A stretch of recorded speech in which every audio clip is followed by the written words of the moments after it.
Hey everybody, just want to let you know real quick, before the video starts, there's a quick disclaimer for you, or not disclaimer, what is it?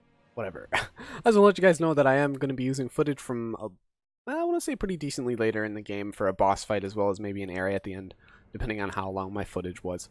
Um, anyway, I've been enjoying Sekiro. I hope if you're watching this video and you've been playing it, you have too, and you've been warned that this will be slightly spoilery. So if you want to turn off the video, that's fine, or if you just want to close it out or like minimize it and listen to it while you do whatever, that's awesome. Anyway, just want to let you guys know you've been warned. Enjoy the video. What's up, everybody? So I have been playing a bunch of FromSoft's new game, Sekiro: Shadows Die Twice. I love FromSoft's games. I've played Dark Souls 1, 2, and 3. The only two I have not played is Bloodborne and Demon Souls. Demon Souls I missed out on because I was a kid, and Bloodborne I just didn't play on PlayStation. So I've watched a lot of playthroughs of it though, and it fucking looks phenomenal. But I have to say, Sekiro by far is I love it. I love it. Some people, I've been reading articles and I've been doing research. And I've been seeing a lot of people saying Sekiro's the easiest, and that it is kind of mundane and dull, but still very good. Like, it's weird. People are having these really strange mixed emotions about the game. I think it's great. It's my favorite FromSoft title. I loved all of them. Dark Souls 3 and Dark Souls 2 I played a fuck ton of. And I've watched multiple playthroughs of Bloodborne and Demon Souls just so I can, absorb all of that. I'd love to play through Demon Souls if they ever remastered it, and hopefully someday I'll be able to play Bloodborne if I pick up a PS4 when I can afford one. But I just want to talk to you about, Sekiro and why I think it's the best FromSoft game to come out. I've never been so immediately frustrated by a FromSoft game before. Like, obviously they're meant to be difficult but rewarding, and Sekiro is exactly that, but it's different, where Sekiro has a learning curve like no other FromSoft game. It involves so many new mechanics other than just dodging at a perfect time or getting a perfect parry. And to me that's where the difficulty in Dark Souls always like lied. Like, once you mastered how to roll, or if you were running a shield build, you could just be like, oh, I'm going to be attacked, I'll hold up my shield, In Sekiro, it's not like that. In Sekiro, they punish you for doing things like that, mostly because there's this system that exists called posture, and posture kind of acts as a stamina because they just ditched that idea. They were like, get the fuck out of here, stamina. Hopefully they only keep it for Sekiro, because I do like managing my stamina in other Soulsborne games so that I, don't feel like I can just spam stuff, I like the stamina stuff. It stopped you from doing certain things. And in Sekiro, posture does the same thing, I guess. Like, for example, I'm fighting the corrupted monk here. My favorite boss fight so far, by the way. I've loved it. The multiple phases, it's taken me a couple hours to beat it, and I finally beat it in this footage. So anyway, I enjoy the new posture mechanic. I think it's very cool because it rewards the player for learning patterns in enemy attacks, or like learning to what enemy how to choreograph enemy attacks so that you time that perfect block which executes into the death blow, like building up your enemy's posture meter, whether it's a boss, a mini boss, or just a standard enemy. There's depth to it. They took the souls mechanic for leveling and stuff, and they threw that out mostly, and they use XP now, where you level up your XP bar, you get a skill point, you spend it on skills, and you can use those skills in combat. And Sen is its own currency, so money is not also deemed by the way you level up. So that was interesting for me to figure out. Because I didn't quite realize it at first. I was very confused. I expected it to be more of like a Dark Souls Bloodborne dealio, obviously. But it wasn't, and that's why I suffered for the first couple hours playing the game. I just hated it. Like, I mean, I loved it, but I hated it because I came into it expecting it to be, you know, Dark Souls, where you time your dodges well and you just attack when there's an opening. And I guess you can do that in Sekiro, but like the amount of time you'll spend fighting an enemy when you're just dodging, rolling, looking for openings, versus timing your blocks perfectly, managing your posture, and building up the enemy posture as fast as possible with not only just attacks when there's an opening, but also with perfect deflects. There's an art to it, and when I was playing it, it felt so much more satisfying once I stopped playing it like it was a Dark Souls game and started playing it like it was actually a new FromSoft title, you know. Obviously, you know, your Souls experience comes in managing your health and things like that. And that's another thing, is the way your health works and the way your attack works in this game is much different. Every time you defeat a boss, you'll gain the boss's memory. You can burn that memory to gain increased attack power. And if you defeat various mini-bosses or explore or buy them, buy these things called prayer beads, you can get 4 of them and up your health. As well as there's an item you get later that allows you to have a 3rd resurrection, which is another amazing mechanic, is the res mechanic.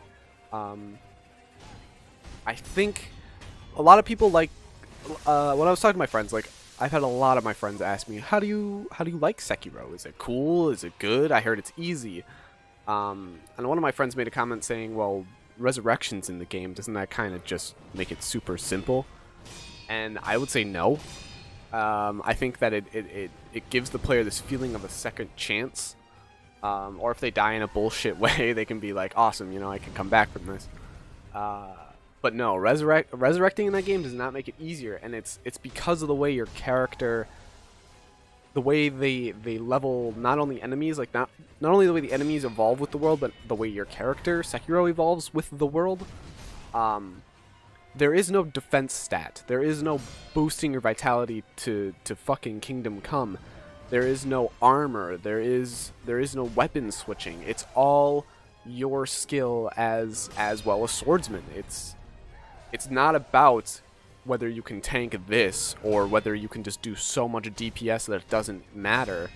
It's a fight between, you know, if you're, you know, considering the corrupted monk, it's a fight between 2 people. On an equal ground, I guess, sort of. So your sword damage, yeah, you can buff it here and there, but it's never gonna go beyond nutso crazy. And I think that's amazing. I think that's a great way to keep the character and the player feeling challenged the whole entire way through.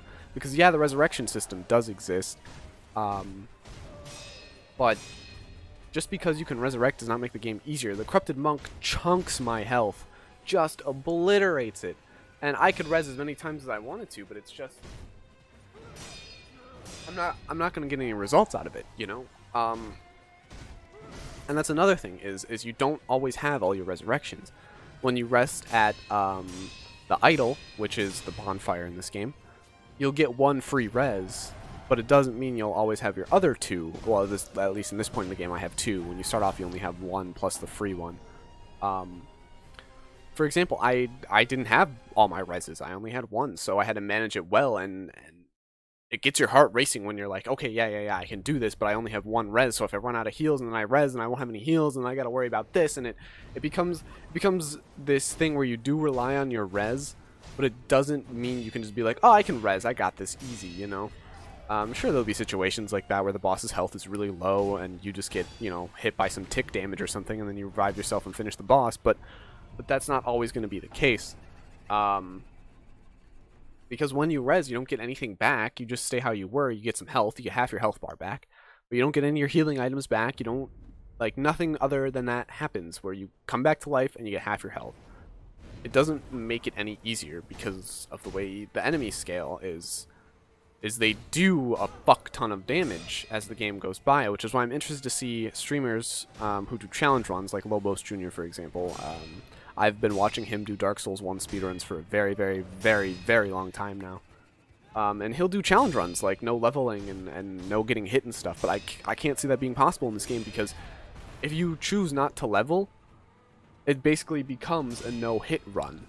It becomes this thing where if you choose not to upgrade your vitality, enemies are going to one-shot you in the late game, which is where the corrupted boss is the late game. And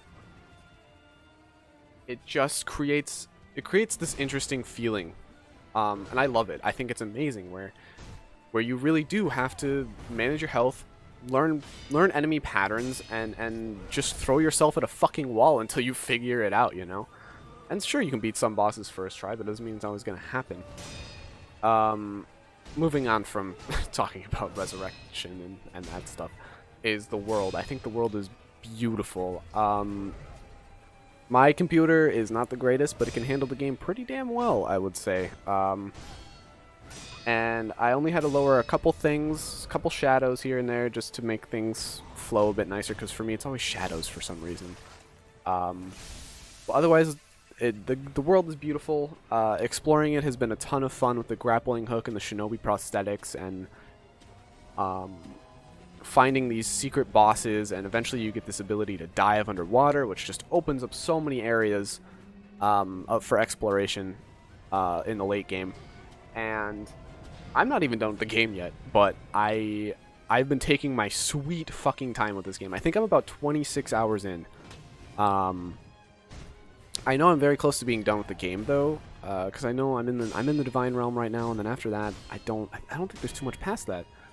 I don't know any of how to get the secret endings or how to fight the hatred demon or whatever. I don't know any how to do that.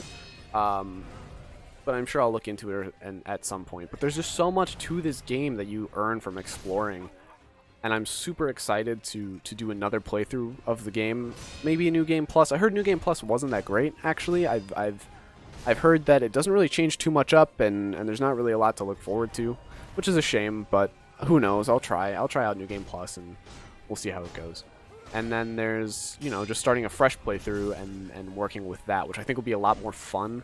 It's kind of interesting. I feel like Sekiro won't have a lot of replayability to it like other Soulsborne games do, like other FromSoft titles, because there's no character creation. Character creation? Did I say that right? I think so. There's no character creation, so you can't be like, I'm gonna be a knight this time, or I'm gonna be a wizard. It's like, I'm gonna be Sekiro, you know? It's that every time, which I find interesting. Maybe build skill trees, like you could do like building one skill tree strictly or something, but it's just, I can't see it working. And that's a shame. But I loved the game. I'm not done with it yet. I've been enjoying the hell out of it. I've been watching my friends play it. I've been watching other streamers play it. I love seeing everyone's experiences, and it's interesting versus other Dark Souls or versus other FromSoft titles where people can play it kind of however they want, and they can build it in a different way. But watching everybody handle the game that is the same for everybody and seeing how they get over those gaps through minor changes in gameplay is interesting. And what I mean by that is doing things differently. Like you could have a different combat art that you use to help you with the fight, or you could use a different shinobi prosthetic, or like there's just a bunch of ways you can come at a fight, but everybody is still the same person when it comes down to it, I guess. And that has been what has been fun for me. I think to round this all up, get this all under wraps, is Sekiro Shadows Die Twice is a phenomenal FromSoft title. It is much more difficult than any of the other games, and the reason I say that is because there is a huge learning curve. It's massive. It's ridiculously huge. Like, you can't come at it like it's another FromSoft title. This is its own thing. They brought these mechanics in that change up the game entirely, making it very difficult. And it might become easier for you because you learn these incredibly challenging to master mechanics.